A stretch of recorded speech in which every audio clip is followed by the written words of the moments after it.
يا مسلمين خبر عاجل ومهم، وأقسم بالله العظيم يا رجال إن هذا الخبر مهم جدا جدا جدا، ولازم تنشروه. وأي إنسان مسلم وعربي وإيش ما كانت جنسيته مسلم يغير على مكالفه وعلى مكالف المسلمين يقول تم وينشر المقطع.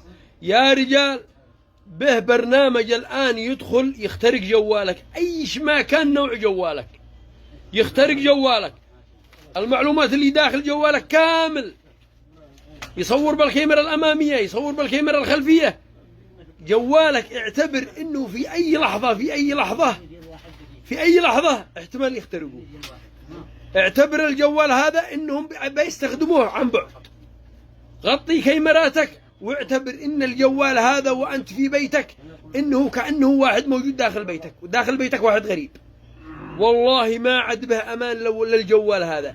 اقسم بالله العظيم انه مجرد رابط يدخل بالرابط ويصور بكاميراتك الاماميه والخلفيه، وياخذ كل بياناتك اللي داخل الجوال كامل بدون موافقتك، بدون ما تعلم. فلذلك يا رجال المسلمين من عنده غيره وشرف ينشر المقطع ويكتب تم.